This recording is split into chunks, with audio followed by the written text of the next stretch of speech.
Welcome to your freshman year at the Tragedy Academy, where you are the teacher and we are the students. And together, we will learn from past tragedy to lay the foundation for a better humanity.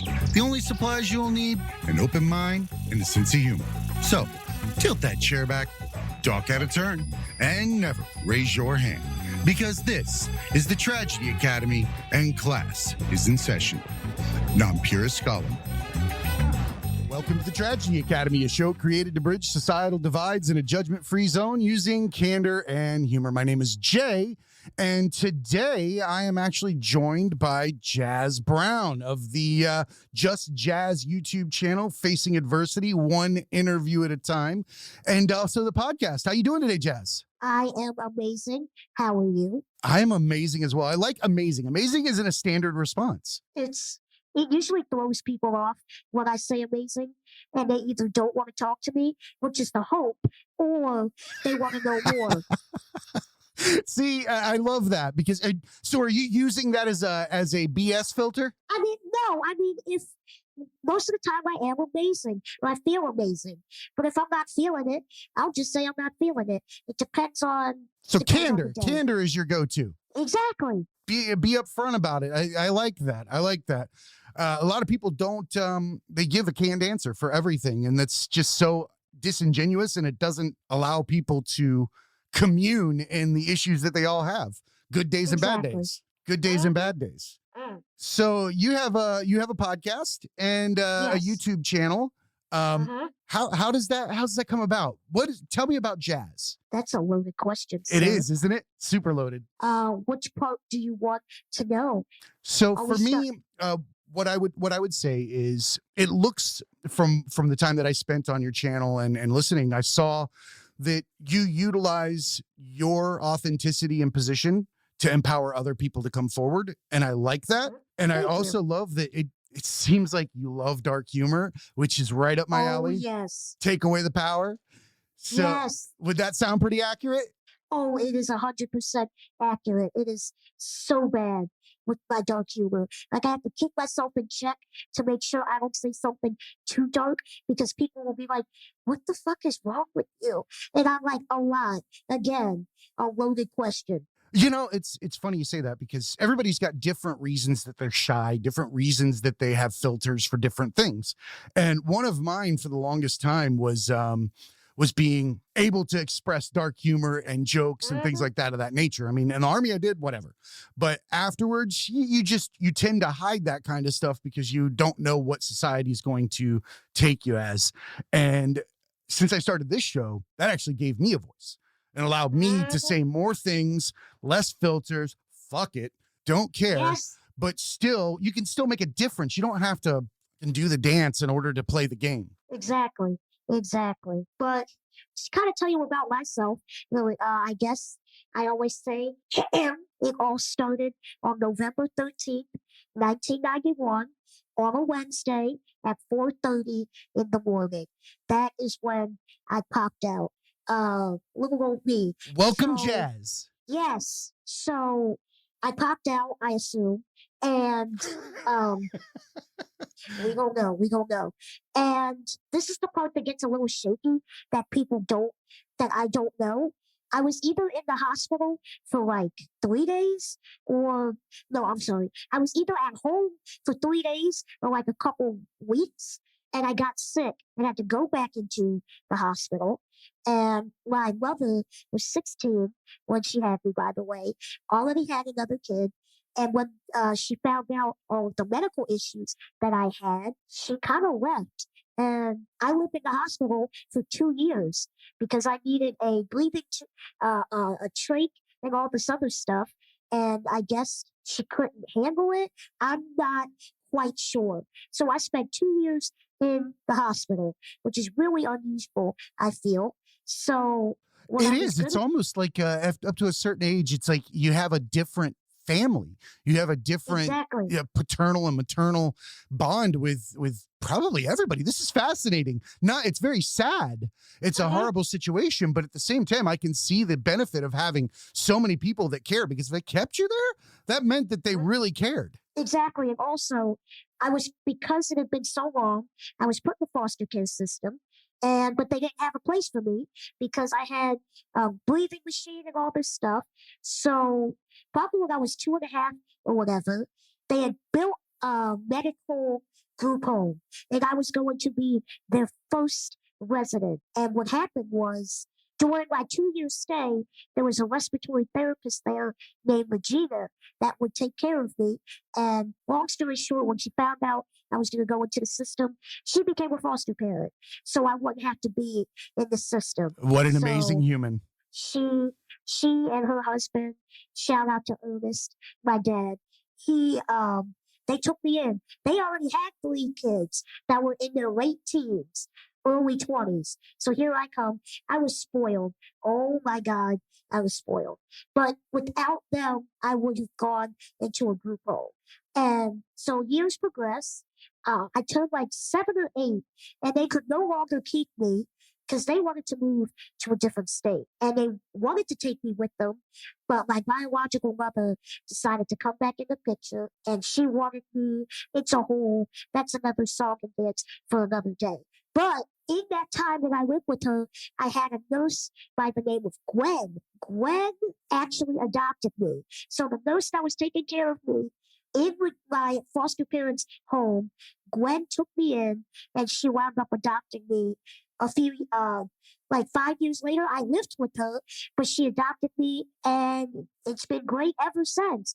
So that's the shortened version. Hospital, adopted by respiratory therapist, hospital staff member, get adopted by one of my home care nurses. That's a roller coaster ride to start out life on. It was different, but I will never forget. So my first foster family, we are very huggy type people. I love giving hugs. As I get older and as the world gets crazier, don't touch me. But when I went to my new foster home, my eventual adopted home, I went up to Gwen and I said, "Can I have a hug?" And she doesn't mind hugging people, but she's just not huggy. She doesn't like go out. And she said, "Why?" Accidentally. And apparently I told her because I'm 8. And she said, You guilted her? "Yes." I love it. Because I'm 8. And she said, "That's a good reason." And she gave me a hug. And she kind of told me, she's like, "Honey, I love you. I'm not a huggy person. So you have to tell me when you want a hug and you want affection." And What I'll give it to awareness. you. Yeah. What And awareness. she's like, right. She's like, "I'll give it to you." And I'm like, "Great." So I would tell her when I needed a hug. I would tell her when I wanted to cuddle. And even now in my old age, I'm like, "Mom, I need a hug." She's like, "Great." But now it's just because I'm pushing 30. She's like, "Really? You still need a hug?" So now I give her a week warning. I'm like, "Okay, I want a hug next Saturday." And she's like, Aw. "Okay, I'll prepare." And it's just a running joke. You know what? I see what you're doing here. I see Mhm. what you're doing here. You have a heart of gold. You have a heart of That's right. gold, and when you get to people, Mm. you don't want them to leave upset. You want to change that mindset and make them happy at any chance you get. Am I right? Yes, I don't think I made her happy. I don't think Yeah, you she's do. unhappy, but I She know she loves that loves me. hug. She loves that hug. I bet you if you asked her that week that she was waiting for that hug, as much as she said she didn't, she loved it. You made it special. I'm sure she did. But here's the thing. So my mom's a pediatric nurse and a foster parent. So when it comes to babies and everything, oh, they get all the love. There is no questions asked. And I said, "What about me?" She's like, "You are a grown ass woman. What is wrong with you? They are babies." And I'm like, "This is true." But you know what? Right. Screw that. I think Right. humans should have contact and bonds with each other in that way. That's what we're made to do. Why is it that at a certain age we're not allowed to be bonded with the other people around us? It doesn't make I sense. Like I said, she's very loving. She will give you a hug. It might be begrudgingly, but she will give you a hug, and she is a really good hugger. And I'm like, for someone who's not a fan of this, you're really good at it. Well, like I said, I think you made it special for her. I think So that's yeah, what you did. thank you. So that's kind of like my background.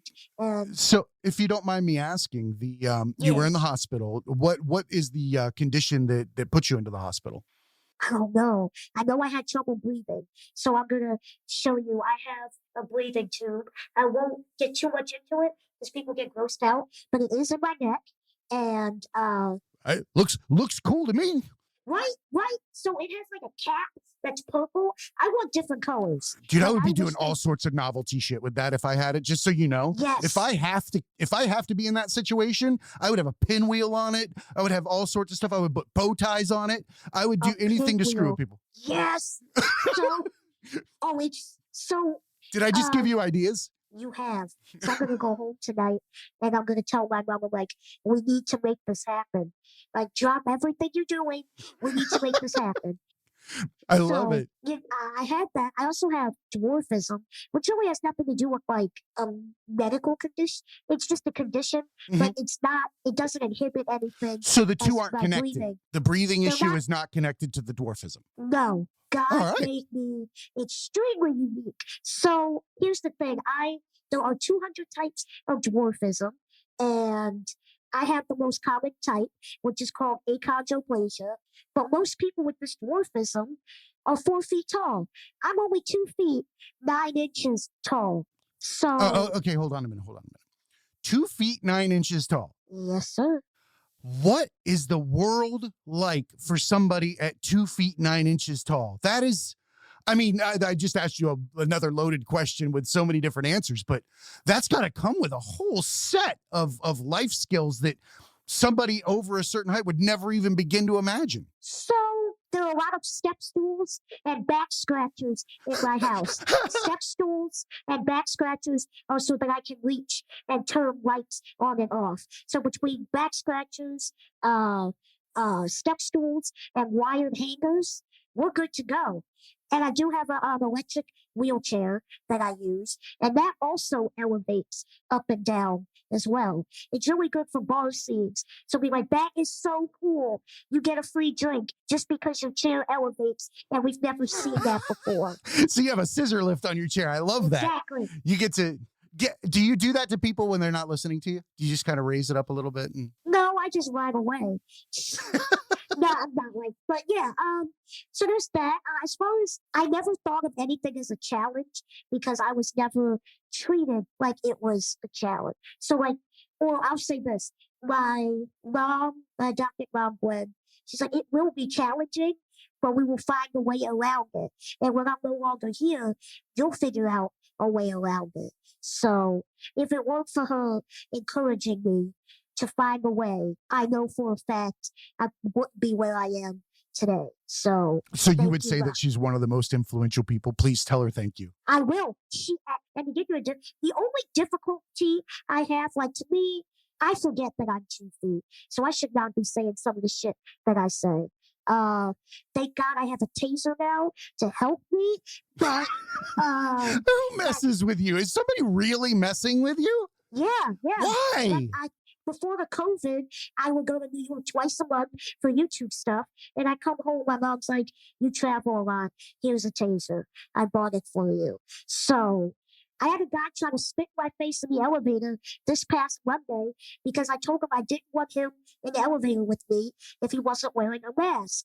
I had just gotten fully vaccinated this past Monday. I'm done. Could he And not still- see that you had a trait that kind of bypasses half of the things that, that's an opening in your airway, for God's sakes? I mean, it's covered and the purple thing caps it. So it's not an issue. I don't even care. It's more of, this may sound extreme. If you are not wearing a mask right now, I think you are an asshole. So I don't care what anyone says. No, You're an I tend to agree with you. And reason being, I've taken, we don't discuss too much politics or anything like that. Okay. But That's all I'll say. what I do say is, what I would say for myself. If I remove the need of whether or not I need to wear a mask, if I just take that out of the picture and I see another human standing in front of me or a large group of humans that are scared to death for their life, and the only difference between them being scared to death and feeling much better in this time is putting a piece of paper over my mouth, I'm good with that. That's called just common decency. Exactly. So the guy tried to spit my face, and this goes back to I forget that I'm short. I forget that I have disabilities. I pulled out my taser and flashed it. I said, do it. I want you to. Do it. And he's like, I was just playing. And I'm like, fuck you. So I get out the elevator in the train station to go back to my house. And the cops there, they all know me. And I'm like, get him. And I told them what he had done. And they arrested him because apparently he's a menace. And they just never caught him in the act. Well, there you go. So you served, you protected and served. You were like an honorary police officer in the moment. Exactly. Like, don't give me a badge. Don't, like, I'm too psychotic. But yes, I agree. So, and the last thing I'll say about challenges. So I do walk. My only real issue is that my head is at everyone's butt. So I cannot tell you the amount of flatulence that I have smelt from other people. It is the worst. And like one time this guy farted, we get off the elevator and I'm with my mom and I'm like, I'm gonna throw up. She's like, why? I'm like, something died in that guy's body behind me. And it just came out. Oh, see, at that face. height, that's dangerous. See, you could have your mouth open and be like, oh, that's not good. That's just not good. I can't even imagine being at that. You could get pink eye. You get all sorts of shit. Good thing you wear glasses. So here's the thing. My doctor has said I'm supposed to be one of the sickest patients.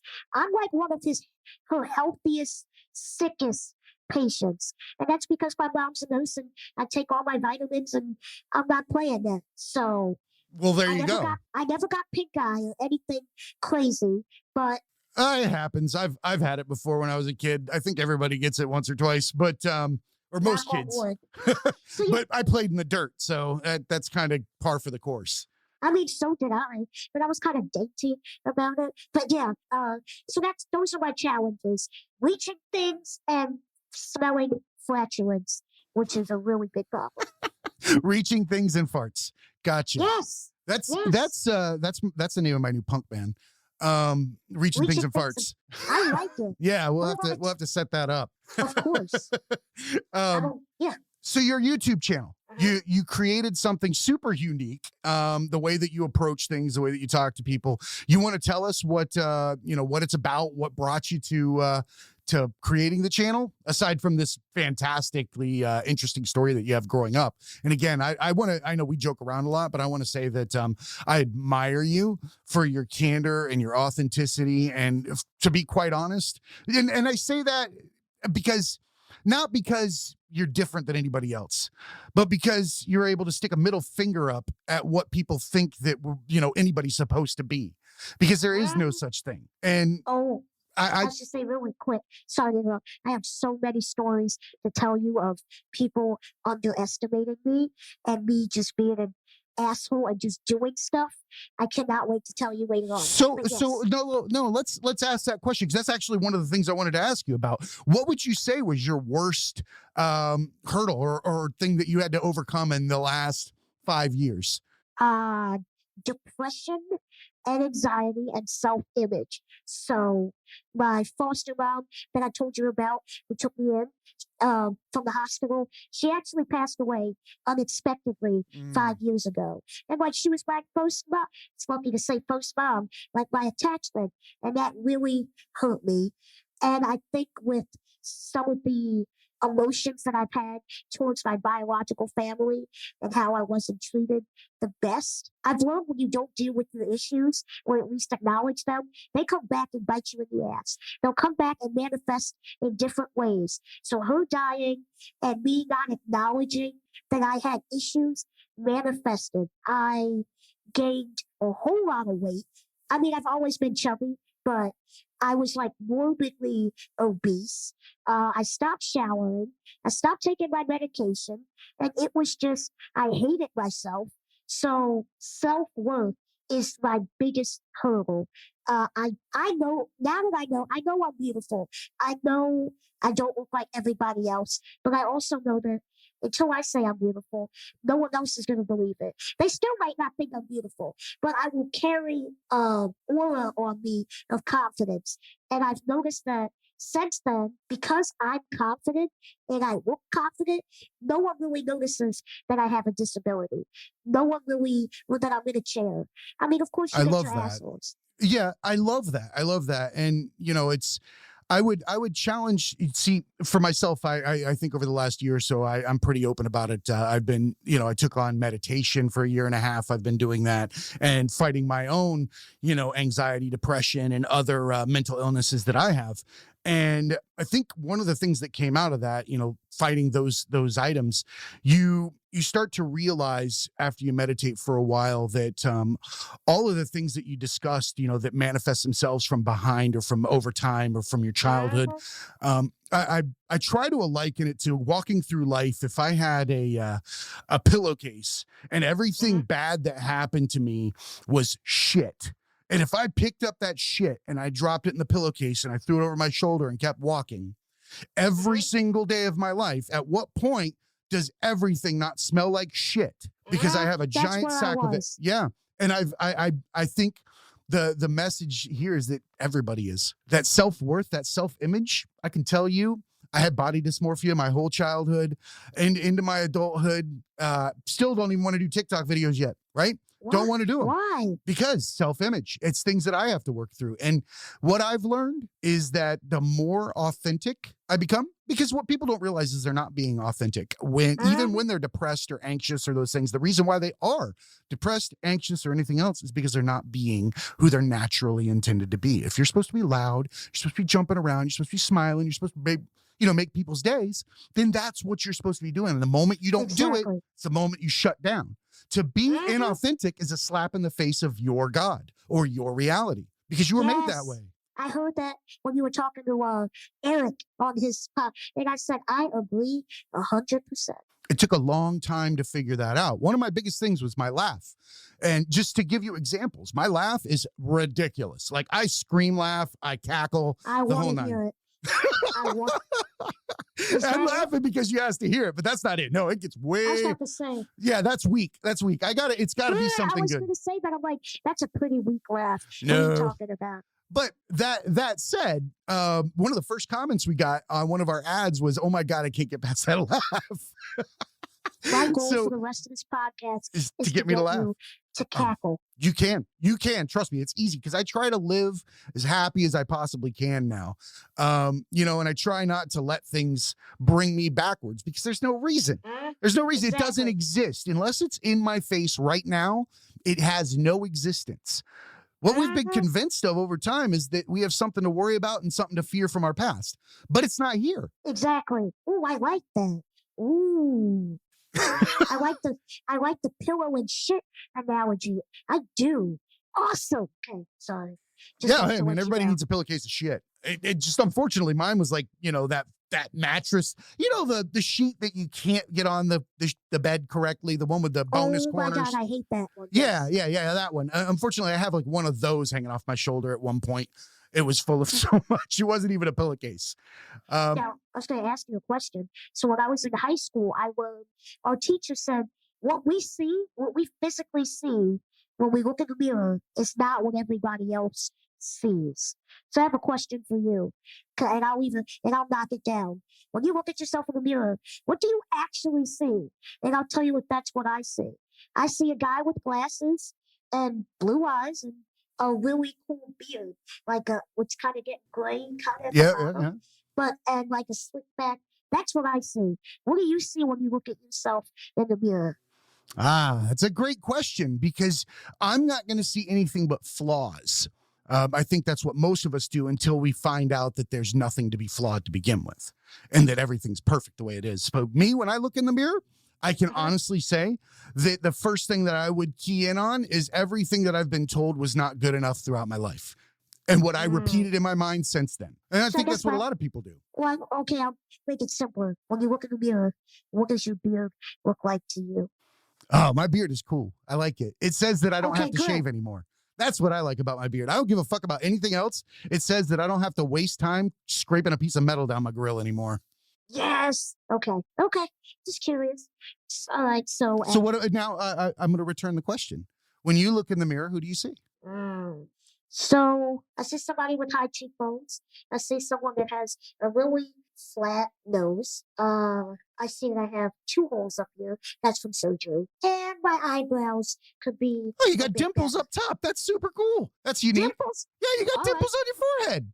You never said thought you've about got it. two dots. Instead of here, they're here. Oh, And well, it I think I'm accentuates when you pretty. smile. There you go. So what do Aw, I see? I yes. see happiness. I see hope. I see somebody that changes a room when they walk into it. That's when I looked at your videos. The first thing I thought was, I'm happy. Oh, thank you. Oh, that's not. I'm so happy that you're happy because that's what I want. All I want to do is make people happy. I was so unhappy for so long. I'm never gonna be able to cure like everything, but just knowing that I can make you happy for like 5 seconds of your day, maybe I change somebody's life. I know what it's like to be so depressed you want to end your life, and I never want anyone else to feel that way. Like, if you feel like you're going to hurt yourself, chances are when I leave, you still might feel that way. But during the time that you and I are together, I want you to be happy. And You know that. hopefully, by, Yeah. yeah. No, that rings very true. We didn't talk about it. I don't think any on the show, or maybe in the very beginning. I had a very good friend that committed suicide not long before we started the show. And one of the things that, of course, it killed me because I felt like, I had failed him as a friend. In fact, I was supposed to see him the week before, but we both canceled. He had to go somewhere else. Did you and- know he was unhappy? Yes. Okay. I'd known it my entire time that we were friends. And that was the Okay. problem. And we were both had unhappy situations that we had been in, our entire lives. So you can only take on so much from another person at different points in your life. I didn't know the degree. He had moved away. So he had moved away for a couple of years. So he was going to live with my wife and I. And I say all this because I think people are lying when they say that they don't think about it. Well, they don't think about Killing what? themselves. I think that they're lying. Exactly. I think that it's been given such a horrible stigma to the point that you can be put away for it so that you're never going to, who are you going to tell that you want to commit suicide if the answer is a padded room? Nobody wants to say they're suicidal. Why would you? Maybe you're looking at the padded room wrong. Exactly. It should be a place. It shouldn't be a padded room. It should be somewhere that's inviting to find out why you even feel that way to begin with. Not. Can I say this? I think even though I was suicidal, I still think it is extremely self-centered act. And I'm okay with being comfortable with saying you were being extremely selfish. You have so 100%. much to give. You have so many people that love you. And to take yourself out of the equation because you're not happy, I think is selfish. However, I understand that not everyone has access to help. Not everyone, just because it's selfish doesn't mean I don't understand. It doesn't mean I don't have empathy. I just pray that you're able to get the same help that I received and I continue to receive. I see a therapist now and she has changed my life. My mom recommended try to find a Black female therapist. That's mine. My psych is black, is a Black female, and I love her with all my heart. Weird, and it's weird. You said psychic? No. She's my my neuropsych. Oh, okay. See, and it has nothing to do with what it has to do with. There are certain things I don't have to explain to her. She already knows because she's a Black woman. There's certain cultural norms and things that to like a white person I'd have to explain. But she just gets it, and she gets being Black. We understand the culture, so there's a whole lot time that's not wasted, and I'm just able to get right in. And there's nothing wrong with a therapist of any other race. But for me... So the advice would be comfortable with who you choose. Yes. And for me, having a Black therapist is good. She gets everything. Mine is Black just because she's Black. I didn't choose her for that reason. However, Right. I have found, and I think I talked about this when Topanga was on, that I found that empathy is, I'm going to tick off white people eventually, but I find that empathy and understanding is a lot more prevalent in other ethnicities than it is with the common white family. And that I would agree. Yeah, and that in most of my life, most of my friends have been someone from adversity, be it gay, be it a different race, be it discriminated for disabilities or whatever it might be, because those people have found it at some point that fuck it. And then at that point, they became the most lovable person in the world. Are you the token white dude in your group? Every person I of think color Eric's laughing. usually Andre's laughing. has a token white person. It's to help so we don't get pulled over. I know. There's a lot of I know my role. Yes, I know how to say officer and excuse me and, you know, and just Good. let him play the game and all that kind of stuff. Yeah, no. I do find myself in that situation a lot. Yes. I do also find myself in the situation where I don't know that there's a difference a lot. Like when I describe people or I say my friends, so here's the example. You said, am I the only white person? This is funny because now I'm talking about 2 shows in a row, or right around it, 2.5 shows ago, I think. Topanga is from Chicago. I used to live in Chicago. She's a fan of ours. You have a Topanga, like from Boy Meets World? Yes. Okay. We were talking about, you know, race, and she loves heavy metal and stuff like that, and how she grew up on the South Side and those types of things. And yes, I do have friends from all different races. And just like 6 months ago, I was at a wedding in Chicago with one of my brother. I call him my brother, but he's my friend Andre. And I was the only white person out of a 100-person wedding. And I was one of the groomsmen, one of the 13. 13 groomsmen? It was a beautiful wedding.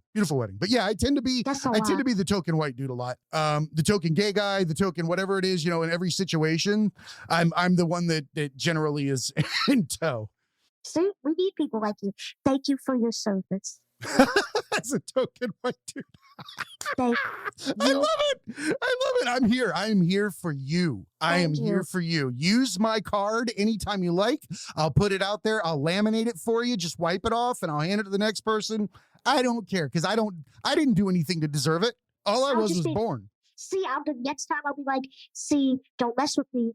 I know Jay. And they'll be like, who the fuck is Jay? I'm like, exactly. It's Jay from the TTA. You better watch yourself, motherfucker. Yes. And they'll be like, from a podcast? What's wrong with you? I'll be like, I don't know. He's going to beat you with a mic. Yes. I will run you over with my wheelchair. It's 300 pounds plus 100 pounds. So we got 400 pounds going right here. Oh, man, dude, I would not want to get run over by a wheelchair. That does not, especially the motorized ones. I flung my foot over because I tried to poke it outside the chair and I just started screaming. And my mom's like, what are you? She's like, you're so weird. I don't even question it anymore. Attention academics, welcome to Study Hall. If you want to hear more from today's guest, go to YouTube and search Jazz Brown. That's JazBrown on youtube.com or on our site, thetragedyacademy.com, and follow the link in the show notes. Now, get back to class.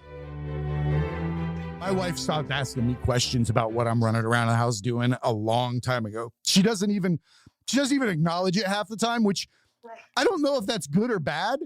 Like, she just expects it. I'm like, hey, honey, look, I'm doing something stupid. And she's like, yep, you're doing something stupid.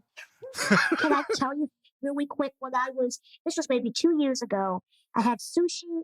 I went out, and then I went to a bar with some friends, got really bad food poisoning, threw up the whole way home. Like, I would have to stop at each trash can on the way to, no. And then I threw up all over myself on the train. So I get to my house.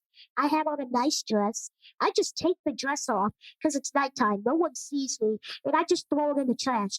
I walk in my house in my bra and underwear, nothing else, and sandals. And my mom's like, do I even want to know?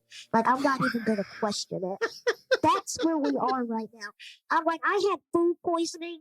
This isn't one of my weird things. She's like, oh.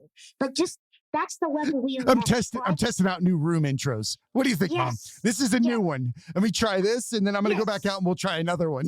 Yes. I'm like, I am half naked, and I walked into the house, and you don't even care. She's like, there had to be a reason.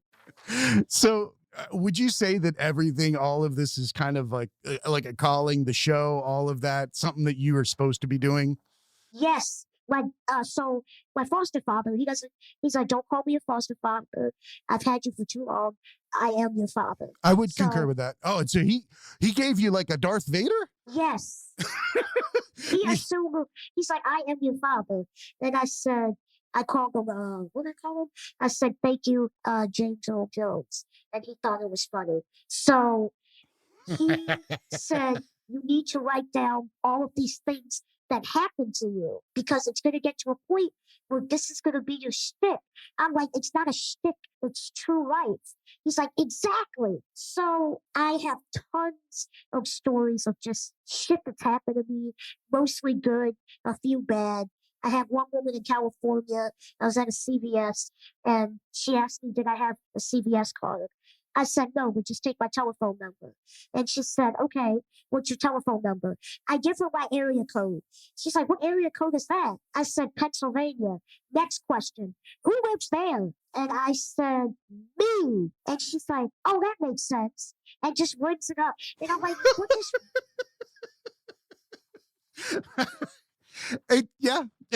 People, I think so. You know what? I'm gonna throw something out there, and I'm not sure if you would agree or not. You know, we talked about this in the last episode because we happen to be talking about disabilities then as well, right? And my contention is that there's a large group of people out there that when they're faced with someone that has a disability or what can be considered a disability, that they don't know how to talk. They don't know how to react, and that their actual internally, and you say that we keep everything's internal, you know, from forever. I think that a lot of them are ashamed of being in the position they are when they look at somebody that they deem to not be in the same position. I think that internally they beat themselves up to the point that they're ashamed of it and they have no way to even speak correctly. And to acknowledge it means that they have to be grateful for what they have, and nobody wants to be grateful right now. Or she's just stupid because I gave her my ID because I went in there to buy a beer. Side note, I love every other state other than Pennsylvania. Anytime we could go into a CVS and buy a beer. That's all I wanted, one beer. I grabbed a beer. I wanted a beer. I go up there, I give her my ID and my CVS card number. She saw my full name. She saw where I lived.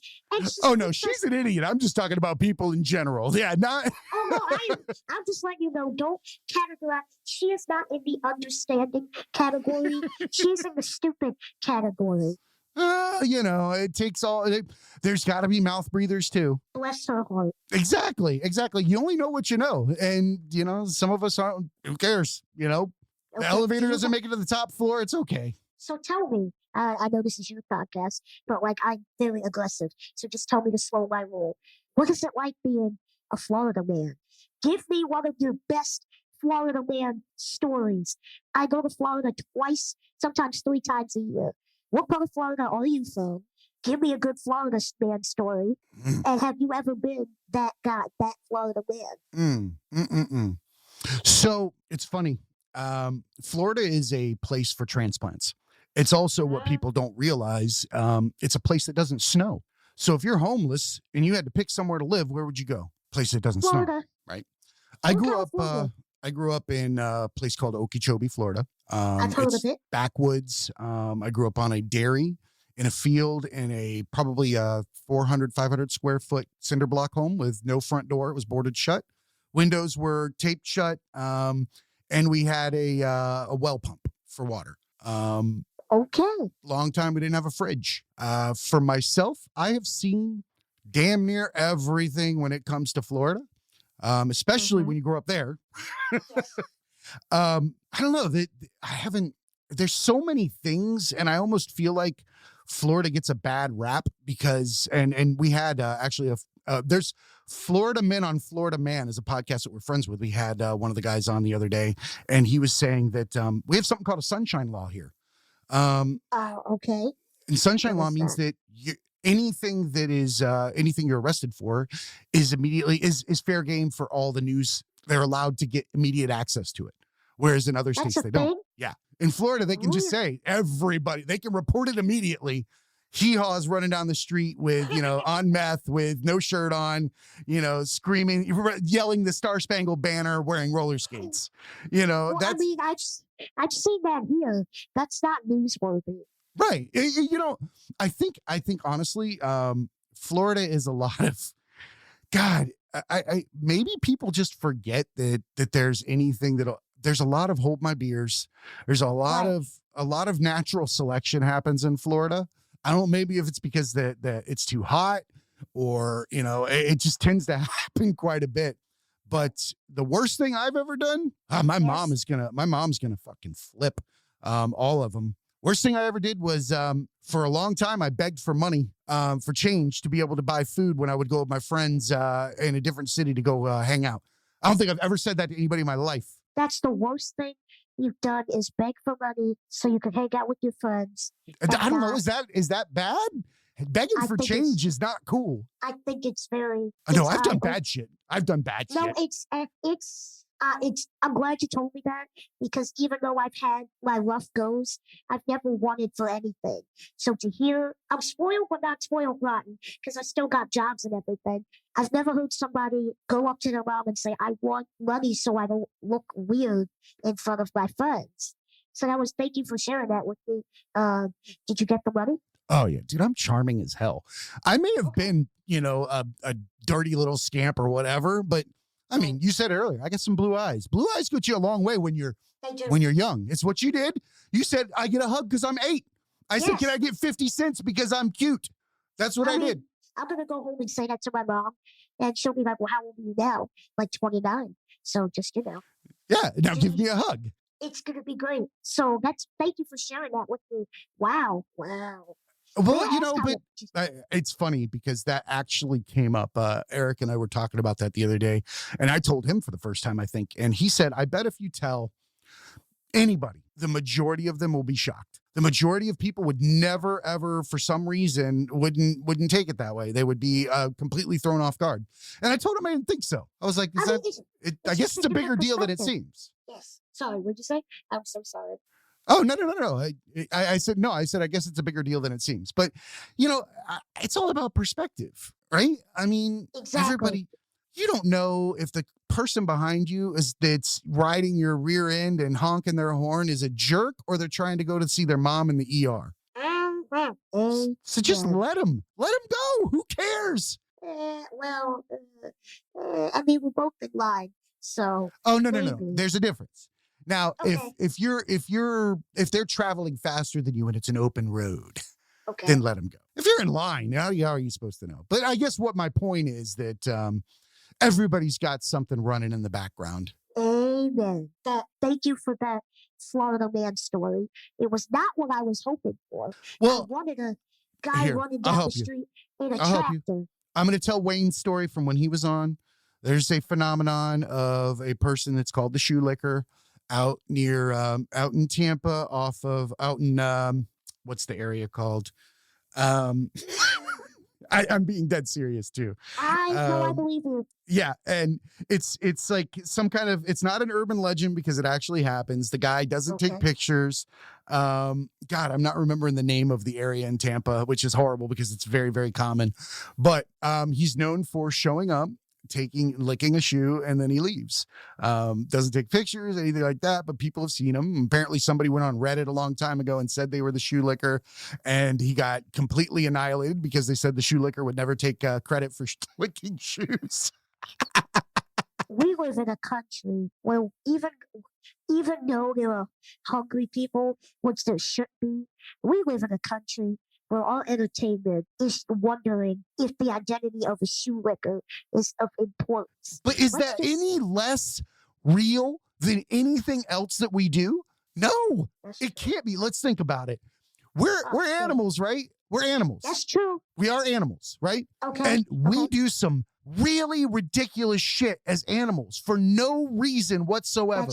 Exactly. I agree with that. So hopping on one foot or checking your mail, is no different than licking a shoe or, drawing a picture. If that's your talent, that's what makes you happy in the morning, man. Rock on with your bad self. Go lick a shoe. Yes. I mean, you're going to get infected, maybe.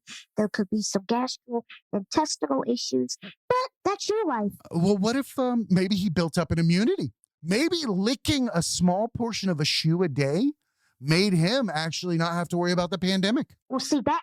Oh, damn. See, I blew your mind, didn't I? Although I will say, so I told you, my mom's a foster parent. We had a baby with us from the time he was 3 weeks old until he was 1.5. He licked a shoe, my mom's shoe, and immediately got sick the next day. So your mom worked in a hospital, for God's sakes. That's probably the last shoe you want to lick. No, she does home care. Oh, okay. We had just come from Florida. My mom hasn't worked in a hospital in years, but we had actually come from Florida, and we're just sitting on the couch chilling. He goes over, picks up the shoe, and licks it. And my mom's like, "What is wrong with you?" And he was one of the most mature 1-year-olds I know. And because we say I don't know a lot, he looked at my mom at 1-year-old and went, "I don't know," and walked away. And he And he got himself a shoe virus. exactly for 3 days. He had a fever. The box at 104. Like it was really high. And it was Wow. right when COVID exploded. And she's like, "I don't want to take him to the hospital, but I'm right." And I'm like, "That means I'm gonna have to lock myself in my room for 2 weeks because you don't know what we got." But by the 3rd day, he was good. Oh, poor guy. I guess he's not going to be licking many shoes anymore. I don't know. He did some weird stuff. He was a beautiful baby. Everywhere we went, he Oh, was loved. Like my mom has this thing. I think the reason why people like us and all of her foster kids and adopted, she's really big on eye contact and look at me when I'm talking to you. And people don't, from what she says, don't really do eye contact. So when we look at you, and he's been that way, and I think that's important. I'm like taking over the podcast. it's a windows I to the soul. apologize. No, this show is for you. You're here. This is for you to tell your story. You come on here. People want to know about you. What is it that you're doing? You have your YouTube channel. You seems like you're helping a lot of people. If you want to plug any upcoming shows, or do you have any guests that you'd like to talk about that people could go in and listen to a specific episode? Shoot. Yeah. So, well, it depends. When's this podcast going to come out? It'll come out on Monday, or actually next Monday. It'll be 2 Mondays from now, or 1 Monday from now. No, you don't have to plug in. Just just what you said is good. I'm just a person that likes to make people happy. I like to tell stories from my life and hopefully make people laugh. I'm really enjoying talking to you. I do want to know do you need another host with you because Eric is no longer there. Would you That's a like great me? question. That's a great question. Oh, are you asking if I want you to be my co-host? I mean, of course. The worst thing anyone can say is no. Or I'll Well, think about it. Anybody that comes on the show is a co-host. I will say that. Okay. You are here as a co-host, and you're welcome back anytime. Oh, I understand. So the answer is no. That is okay. No. I'm Don't pay me I'm like kidding. that. No, that's awesome. No, You're welcome anytime. well, Anytime. thank you. Anytime. What Go ahead. So you said you're married. Do you have a family of your own? Do you have kids? A dog? I do have a dog. I have a bull mastiff named Riley. She's about 100 pounds. She farts all the time. It smells awful, Yes. like Aw. awful, like death. And then just me and my wife, and she's my best friend. See, that's what it is. I don't want kids. I didn't never said you didn't want them, but I know I don't. Kids are amazing, but they take a lot of work, You and do. You have to know. You have to know that going in. That's for sure. they ruin everything in the best way possible. But still, I'm just having so much fun. You're the first person that has asked me to be on the podcast, a podcast. I'm so used to doing other people. You're the first one, and I was giddy. Like I was so excited. So was I. I'm telling you. I showed my wife your videos and stuff, and she's like, "You can't not have her on. It's just not possible. You have to have her on. This is where she's supposed to be." Did you see the video I did of the guy that stole a package off our porch? I saw that was up there. I have not watched it yet. So let's do this. I think that's a great way to get people to your page. Tell me about this video, and then we'll wrap up. And that's way they can get out there and check you out. What do you think? That's perfect. Okay. So, last summer, someone stole a package off of our porch. Porch pirate. But the porch pirate. But here's the thing: we have cameras everywhere. He knew we had cameras. He just didn't know where they were. So this idiot calls himself getting on his stomach and army crawling up the steps and on our porch to get the package. What was And in in this the video- package? Oh, wait. Keep going. Yes. Are you ready for what's in the package? $5 sugar-free coffee creamer. I knew it. See, if nowadays, so back in the day, that would have been a video game system because you ordered stuff that cost money. Right. But now you're going to get somebody's like butt wipes. Yes. You're robbing their doorstep. You're risking jail for somebody's Exactly. cottonelles.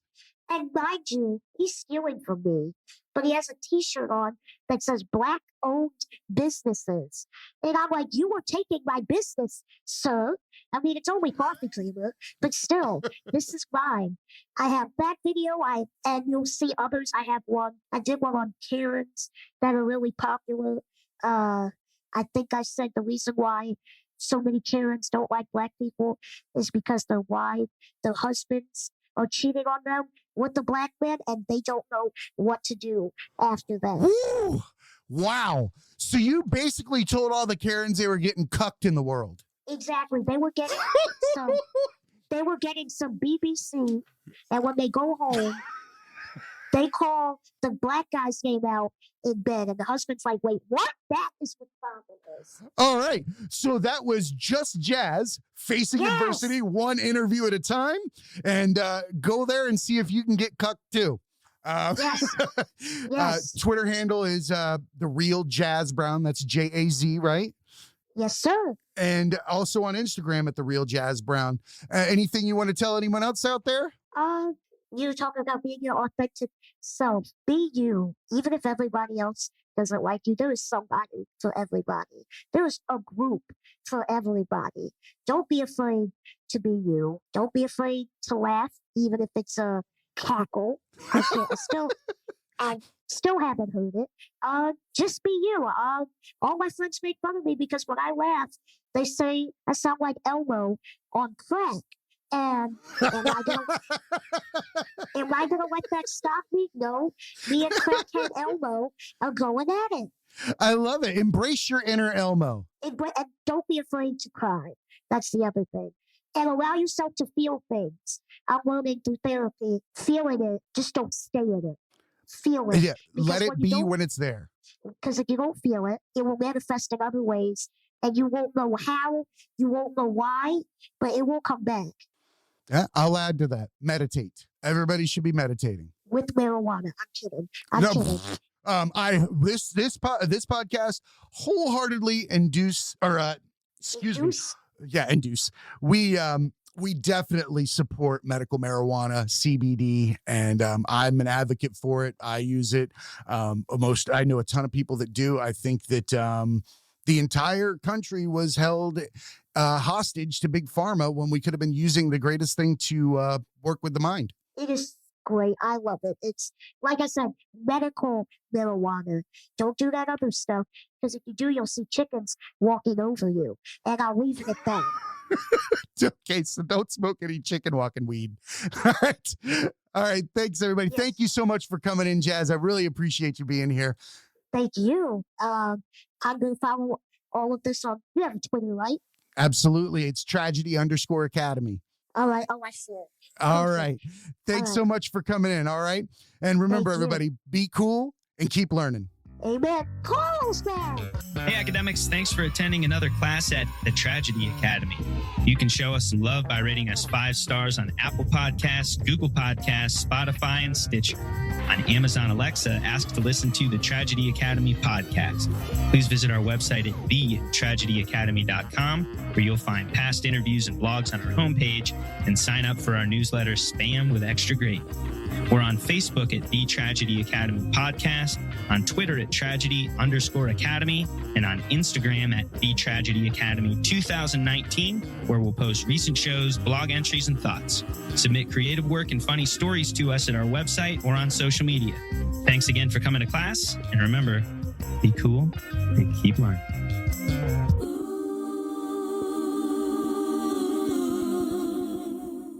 What's up, academics? This is Jay. I'm here to talk to you about Into the AM. This is a clothing and apparel company that I came across last year that has the absolute coolest designs. And the reason why I was attracted to it is because I grew up without a lot of money, like many others, and had to shop on that outlet rack with the irregular items. Things like the fly was over 4 inches to the left, or the right sleeve would be twice the size of the left. It looked like I was growing horizontally. Like, it's okay, honey. You'll grow into your left arm. So you really don't get a chance to express yourself the way that you want to. You go into life, you start putting on suits, you start putting on uniforms, and you realize you'd never had a chance to truly express yourself. Enter Into the AM. a team of artists and creators who share a common vision. They see clothing as a canvas to express what drives you. Since 2012, they've developed premium apparel that elevates self-expression and provides unparalleled comfort for wherever your passions take you. Into the AM's passion for change is the driving force behind their brand. They remain committed to creating products that inspire and promote self-expression by partnering with like-minded organizations focused on giving back to communities in need. Last year, they donated 1% of all revenue from their graphic tees collection to the Art of Elysium charity. The Art of Elysium is an artist organization built on the idea that through service, art becomes a catalyst for social change.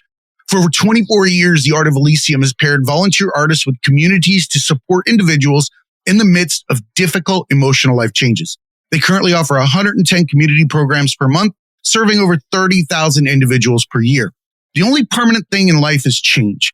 Supporting charities dedicated to helping those going through these changes, trials, and tribulations require a never-ending commitment. The onus is on us as creators to affect change through our true, authentic talents, and Into the AM is the model of how this is done. Their clothes are handcrafted with care.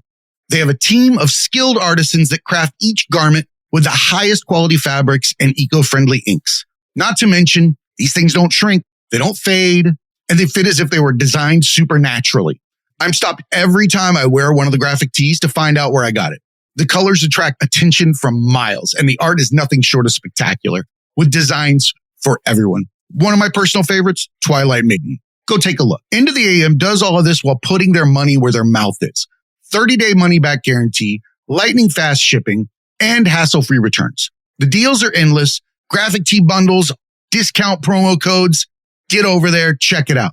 I'm highlighting the tees, but I'd be remiss to not mention that if you want to walk around in the absolute most comfortable shorts, joggers, and basic tees, hit up Into the AM. I even wear the basics to the gym. Head on over to thetragedyacademy.com, go to our sponsors tab, and follow the affiliate link to the Into the AM store. Help support Into the AM and the Tragedy Academy by purchasing the absolute best apparel and the best designs ever. And remember, academics, be cool and keep learning.